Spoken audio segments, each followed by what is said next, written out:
Campaign 2018 is sponsored by Wisconsin Hospital Association, Wisconsin Counties Association, Wisconsin Realtors Association, Marshfield Clinic Health System, and Campaign 2018 partner Milwaukee Journal-Sentinel.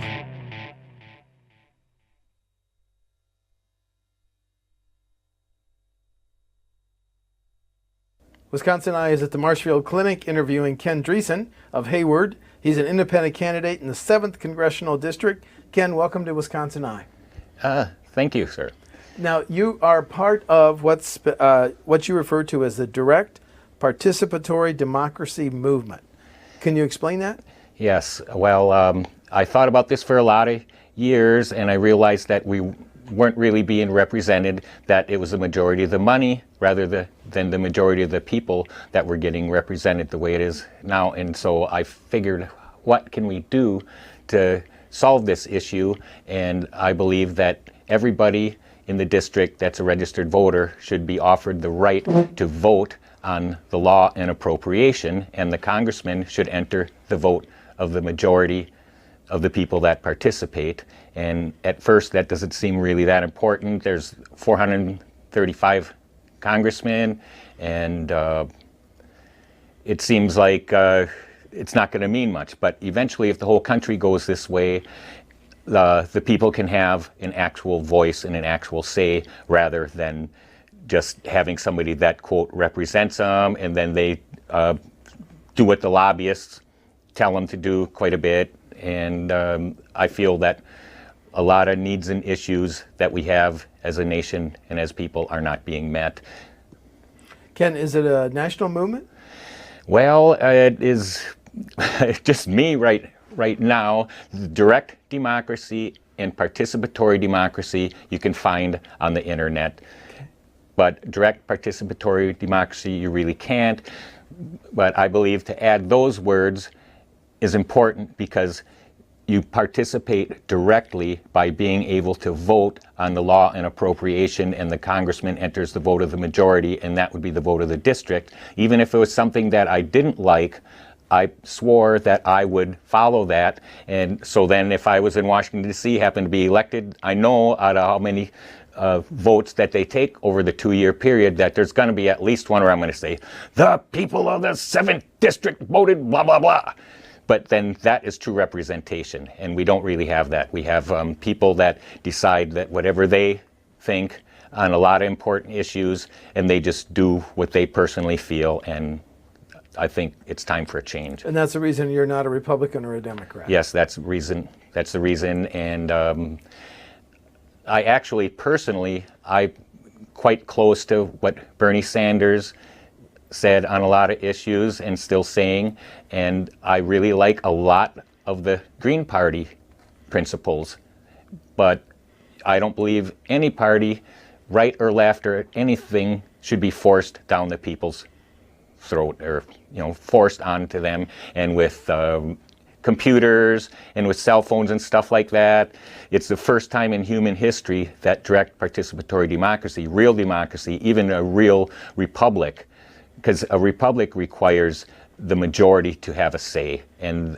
in all the history of humanity, we really have not had that. And I think it's time that we can actually have a revolutionary change in that way, so that we actually have like a democratic system, rather than system like, it's more like, we call it like a kleptocracy, or a plutocracy, means that it's controlled by the money.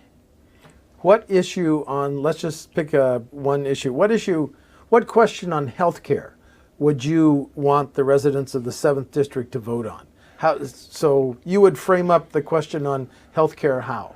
Well, realistically, it has to be paid for, because, nothing's for free and all that. So I would say, would you want a national universal Medicaid and Medicare program, so that instead of companies paying health insurance for you or sharing the expense of a health insurance program, that it would be paid for by an increase in the taxes that are taken out for Social Security and Medicaid and Medicare on a check right now. I believe a small increase in those taxes, and then something maybe like with capital gains and other investment income and stuff, and have a little bit of increased taxation on the wealthy, because the wealthy are more wealthy than they ever have been. There's more billionaires, and they're like raising their income so much now that the income disparity is just like, it's crazy. It's like the Egyptian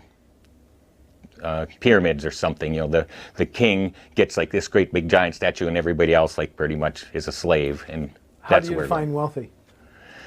Well, myself, I feel pretty wealthy, and it's not financially. Financially, I'm very broke, but I have a happy life. I have a girlfriend. I have my parents. They're old. But as far as money... Is there any number you'd put on wealthy? Oh, I don't know. There's a few things like...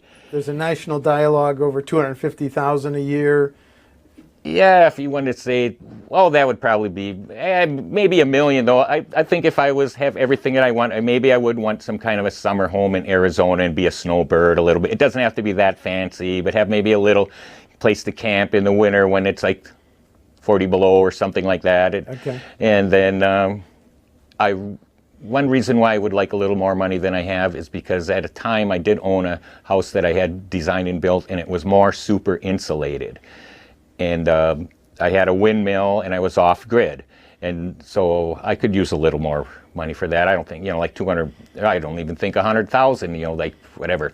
Now land is so expensive, so you get 5-10 acres or something, you're going to maybe be up to 50 or 100,000 for the land. And then if I built the house myself, it wouldn't really take that much. It would be super insulated. I could be totally off grid. The only thing that I'd need is like some kind of internet service or TV service, and I have it all planned out. If there was a vote in the 7th District on the healthcare issue, would you support universal healthcare by raising those other taxes? How would you vote? Oh, I would vote for some kind of universal healthcare for sure, because the private insurance market and I call it sickness and death for profit, I can't handle that. We need to have a higher standard of living for the poor people and start out there. We have to have a minimum amount of respect and love for every citizen. Okay. What question would you like put to residents of the 7th Congressional District on the issue of immigration? Well, should there be a path to citizenship? I think for someone there always has been. And right now, from the question that I kind of reviewed that you sent so I could have an idea what we're going to talk about ahead of time, is arresting everybody at the border regardless. If they go across the border, walk across, and arresting them all is in violation of international refugee treaties that the United States is a signature to. So to do that and to separate the children from the adults, and as young as I was listening to Democracy Now! With Amy Goodman, and they said there's even 1- and 2-year-old and 5-year-old kids that this is happening to, and if until the time that they make up a decision they're not a refugee, they have to have some minimum amount of human respect, and taking their kids from them and putting them in these cages that look like a dog pound or something like that, the kids, and then putting the adults in jails with the regular criminals that have been found guilty or could be violent and stuff. It's terrible. And this whole immigration thing of why that it's really happening is the CIA and the School of the Americas and the corporate world has been grabbing up their resources and making it so that it's very hard for these people to survive. It's been the United States foreign policy for years and years, and then that is the real problem. They should be able to go back home and have a little farmland or something and feed themselves, or work in some factory and get a decent wage, and then they wouldn't have to be coming here. And the international aspect of the corporations, and that is what our government is backing up, is the higher class, the monetary system manipulating, weapons dealing, war profiteering class. So we don't need a border wall? No, we need to have it somewhat secured. That you can't just have people running across all the time. There should be, and then even drugs and other things like that, and weapons and all those other contraband and stuff. There has to be some sense of a border. Some Democrats, U.S. House Democrats, say we should abolish ICE. Do you think so? Well, I guess it's an immigration police branch of the immigration services, and I just think they have to be regulated and they have to follow the laws and the international treaties that we are a party to, and human decency. So call it ICE, call it Immigration America, call it whatever you want to call it. I don't believe that it should be abolished. I believe it should be controlled and regulated and police the police, and make it a more humane, rational process. The Trump administration sent Congress a budget that would dramatically increase spending on the military. It would take it to $700 billion a year. Do you support spending more on the military? No, that it's terrible. If you look at the whole history of the United States, as a person that passed on now, but George Carlin, he's kind of a comedian, and he cusses a lot, but the stuff that he said about war and the history of war in this country, it's a human disaster. It's war profiteering is a crime against humanity. It's just terrible at the state that is right now. I realize there's going to be confrontations and people aren't going to always get along perfectly, but to make war our number one industry and number one expense in the whole country, dwarfing everything else, is just very sad. It approaches fascism and Nazism. It's terrible. How would you deal with the growing U.S. deficit, which is now $21 trillion? Well, first of all, I'd say that way back in my college days, I studied where money comes from and what it really is. And as we know, it's not really directly backed by gold or by silver or anything like that. It is based on debt. And then if you study it further, you find out that in 1913, they made the Federal Reserve Act, and that gave up constitutional responsibilities that the Congress has to coin money. It was like 200 some years ago. So yes, we print it now for the most part. Our bigger bills are printed, but it says that the Constitution says the Congress is supposed to coin the money and then regulate commerce and a few other things that are on that issue. And they also say that there's no titles and no nobility in the Constitution. So I personally am under the belief that the Federal Reserve is unconstitutional, and we could print money like we did during the Civil War.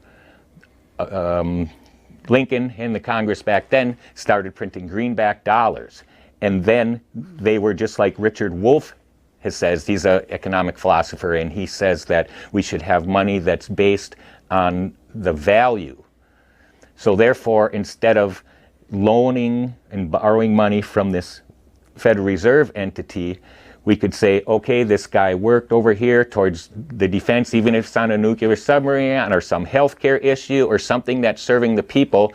When he worked and you hand him a check, that check became worth something by the work that person does, and we don't have to have a debt-based system. That's complicated. I don't know if I can see that happening in the near future, but it's something that has to happen because this debt to these people is it's not rational, it's not backed by anything, it's just a bean counting method.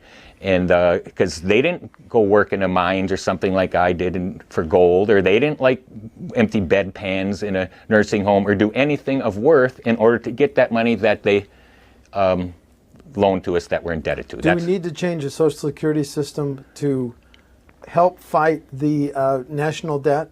The Social Security is projected to be bankrupt by 2034. How do we ensure that it stays around?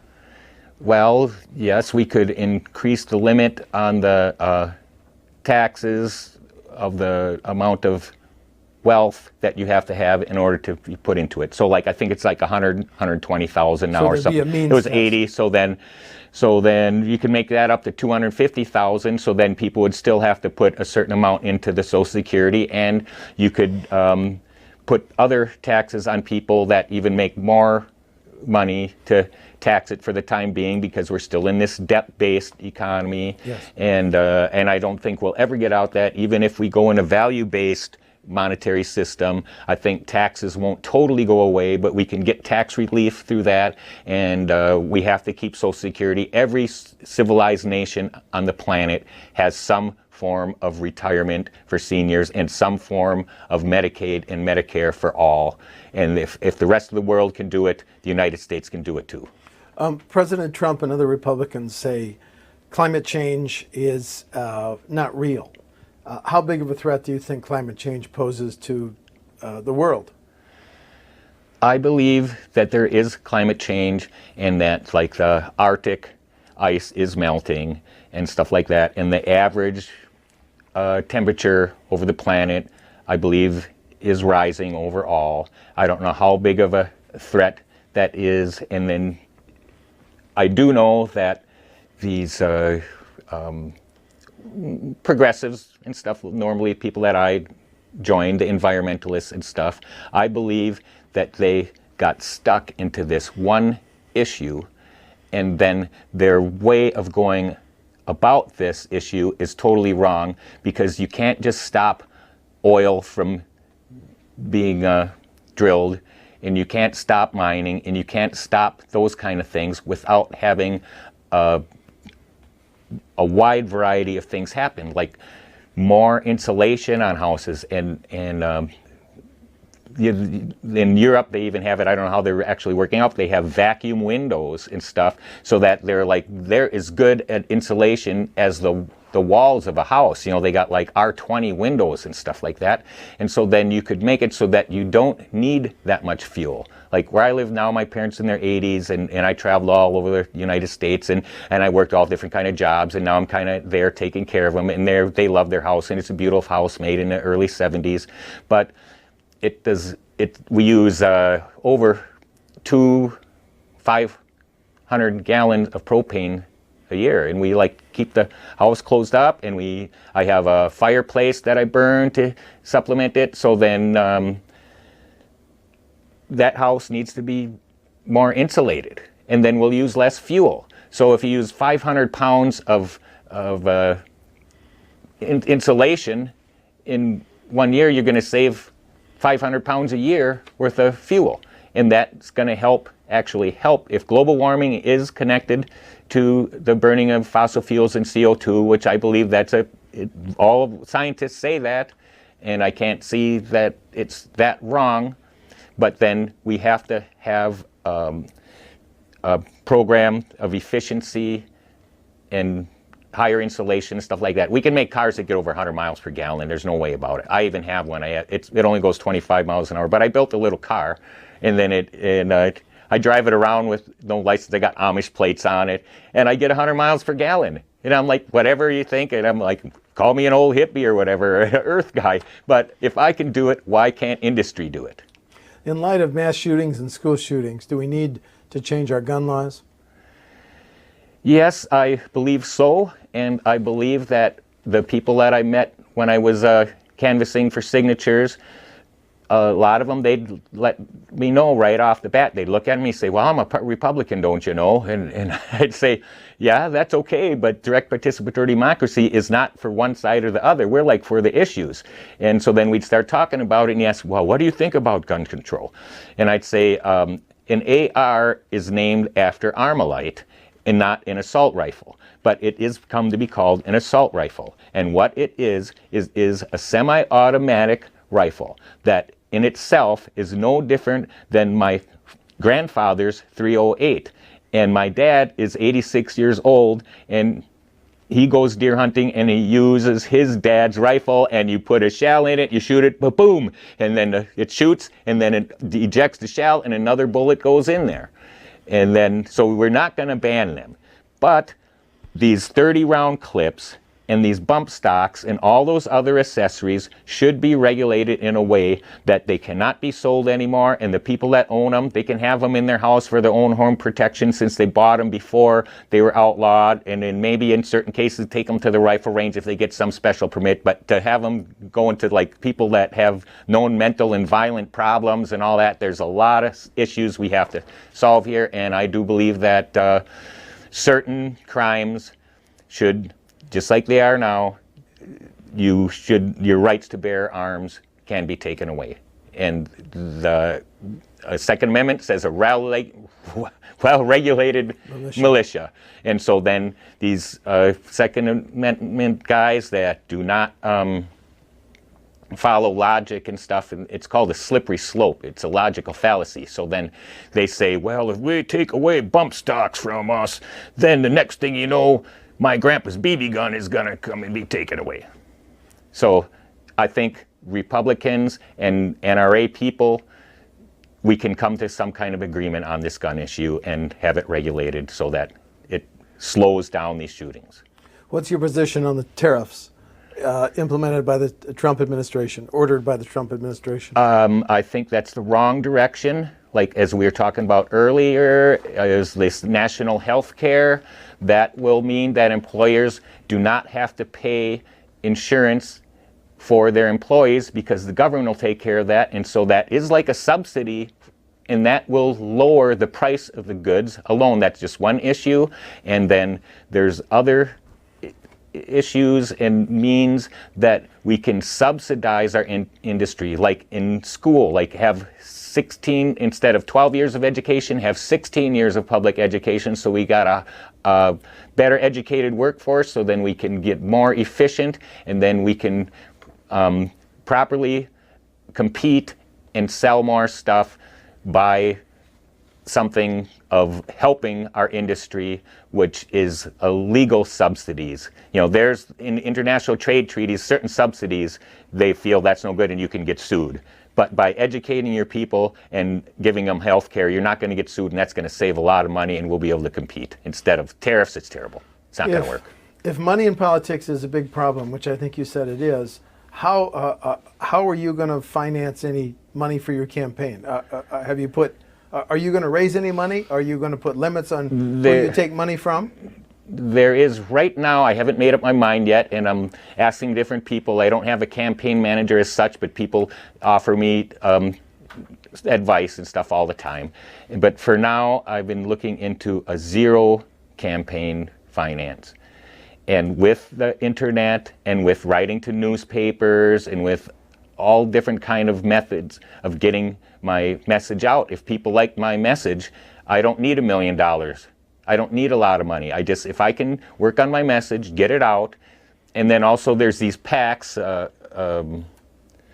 to raise money and stuff that aren't connected to the candidate. And if somebody else decides that they really like my message and wants to print signs saying Ken Driessen or zero campaign, he's not raising any money, or some of the other direct participatory democracy because of Citizens United versus the FEC, that's possible. You know, then they don't have to donate to me. If they like the ideas, let them go at it. I don't know, I might change, but that's how I feel right now, because it's tough, and if something comes along, I might have to raise money, but right now I don't want to raise any money. What have you learned about the 7th CD? What is its biggest need? The biggest need of the 7th District is what? Well, I think it's a lot. It's a wide variety. You can't get it into one issue, and a lot of it, I've noticed that some of the housing is very substandard. And some communities are better than the others, but for the most part, there's certain cities and towns in a district that you can tell it's pretty dilapidated, and the buildings were built in the 50s and 60s, and it's substandard. We can do better on housing, we can do better on health care, and we can do better on education. Okay. Last question. You'll be on the November 6th ballot with against Congressman Duffy and a Democratic candidate. You want to highlight differences between you and either Mr. Duffy or the Democrats that are running? Well, the first and most important one is my philosophy of direct participatory democracy, because it doesn't matter if there's a more conservative, more liberal candidate. It matters what the people think on each issue, and that's a difference that's a big difference in the other room. And in doing this, I wrote on my website that I will give up half of my salary. They make $174,000. I give up half of that and put it in a fund in order to make this direct participatory democracy work. And it'll probably take more than that. I might have to eventually take campaign funds or something, or donations or whatever, so that it can be secure. Here, I'm going to need some pretty geeky people. I'm a web administrator, and I know quite a bit about it, but to make it secure and make it so people can trust it and make it work, one of the best things that I have going for me is the state of Wisconsin has a website, myvote.wi.gov. And then anybody in the district can go there and look up their first and their last name and their birth date, and it'll tell them if they're registered to vote, where they're registered, and where they voted last. So then that's a way that I can allow people to send me an email, and I'll send them a letter at home, just like when you get a credit card or something like that, and you send them a PIN number, and then we know that would be secure, and that only people within the district would be allowed to vote in it. I think it would work out pretty good. Not everybody's going to be interested in it, but I believe it's a right for everybody to have such a voting process in the modern world. Thank you. Ken Driessen of Hayward is an independent candidate in the 7th Congressional District. The general election is November 6th. Ken, thanks for talking to WisconsinEye. You're welcome. Thank you. Nice to meet you. Thank you. Campaign 2018 is sponsored by Wisconsin Hospital Association, Wisconsin Counties Association, Wisconsin Realtors Association, Marshfield Clinic Health System, and Campaign 2018 partner Milwaukee Journal Sentinel.